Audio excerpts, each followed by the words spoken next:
Students, welcome to our channel in Focus Study. So in this video we will discuss the most important question of BCOC 131 which is financial accounting. ठीक है, तो ये video बहुत ज़्यादा important होने वाली है। देखो इसके मैंने नोट्स बना रखे हैं 61 पेजेस के हैं। ठीक है, इसमें सारे मोस्ट इंपॉर्टेंट क्वेश्चन आंसर है। ठीक है, जो कि आपके पेपर में जरूर आएंगे। ठीक है, तो अगर किसी को भी बाय करनी हो PDF तो आप मेरे को यहाँ पे मैंने लिंक्स दे रखे हैं, वहाँ पे कॉन्टैक्ट कर सकते हो। बाकी मेरे नंबर पर आप DM कर सकते हो, व्हाट्सएप पे, टेलीग्राम पे, कहीं पर भी आप कर सकते हो। ठीक है, तो मैं कुछ क्वेश्चन डिस्कस करता हूँ, दिखाता हूँ कैसी PDF है। ठीक है, और क्वेश्चन भी इसी बहाने हमारे हो जाएंगे।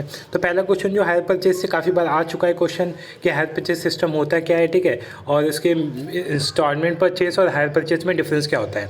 ठीक है, तो देखो सिंपल सा डिफरेंस पहले मैं आपको समझाता हूँ किसके बीच इंस्टॉलमेंट परचेज और हायर परचेज। इंस्टॉलमेंट तो आपने करी होगी, हायर का नहीं पता, बट इंस्टॉलमेंट करी होगी। लाइक फोन हम इंस्टॉलमेंट पे खरीदते हैं ना, तो टाइम ऑफ ऑनरशिप क्या होता है? Ownership is said to have been transferred at the very inception of the agreement. जैसे हम एग्रीमेंट करते हैं हमारा फ़ोन हो जाता है। ठीक है, लाइक हम EMI पे लेते हैं, तो जैसी फ़ोन की हमने एग्रीमेंट फिल करी, कॉन्ट्रैक्ट फिल किया, हो गया हमारा फ़ोन। बट हायर परचेज में क्या होता है? Ownership is set to be transfer only on the payment of the last instalment. जब तक हम लास्ट पेमेंट नहीं करेंगे वो ऑनरशिप हमारे नाम नहीं होगी, वो चीज़ हमारे पास होगी बट उसकी ऑनरशिप किसी और के पास होगी। ठीक है, rights of terminate, no rights to terminate the instalment purchase agreement, हम टर्मिनेट नहीं कर सकते। हाँ, फिर इसमें हायर में क्या होता है? Hire has the right to terminate the agreement and return the goods. ठीक है, वो रिटर्न कर सकता है, बोलेगा नहीं चाहिए मुझे, ले जाओ भाई, क्योंकि पैसे तो उसने दे दिए हैं। ठीक है, चार्जेस क्या होते हैं? Monthly payment is termed as instalment, monthly payment को इंस्टॉलमेंट कहते हैं। Monthly payment here is termed as hire charges, hire charges कहते हैं, इसको इंस्टॉलमेंट कहते हैं। रिस्क रिपेयर, ये क्या होता है इसमें? तो देखते हैं, the risk are borne by the buyer from day one. ठीक है, जो बायर होता है वही रिस्क बाय करता है। और इसमें क्या होता है? The all the risk borne by the financial company in the last payment of hire. देखो क्यों इसमें कंपनी करती है, क्योंकि मैंने अभी बताया कि बायर उसको रिटर्न कर सकता है। ठीक है, वो बोलेगा नहीं चाहिए भाई मुझे, ले जा अपना सामान। ठीक है, बट इंस्टॉलमेंट में ऐसा नहीं होता है।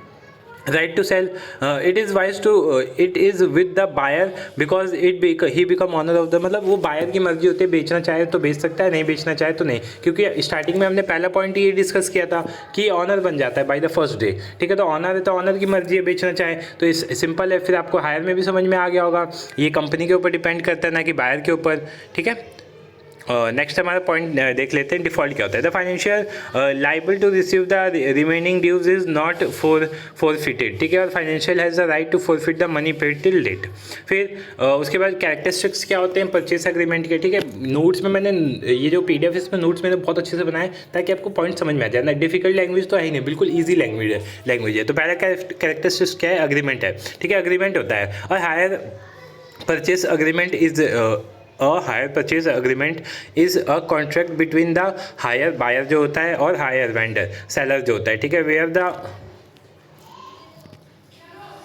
ठीक है, तो ये हो गया। ठीक है, पहला पॉइंट एग्रीमेंट। दूसरा installment, the hire purchase agreement involve the payment of installment over a specific period. ठीक है, तो इसमें इंस्टॉलमेंट होता है। Next ownership transfer, ownership transfer होती है इसमें। The ownership of asset remain with the hire vendor until the hirer complete the agreed upon payment. मैंने बताया था जब तक पेमेंट नहीं करता वो उसका ऑनर नहीं रहता। ठीक है, तो यही बताया गया है। यूज एंड पोसेशन, ठीक है, टर्मिनेशन, ये सब हमने डिफरेंस में देख लिए थे। फिर rights of a hire under hire purchase agreement, जो हायरर होता है उसके क्या क्या राइट्स होते हैं? तो राइट टू यूज़ करने का राइट होता है, राइट टू टर्मिनेट करने का राइट होता है, राइट टू ऑनरशिप लेना चाहे ना लेना चाहे उसकी मर्जी है।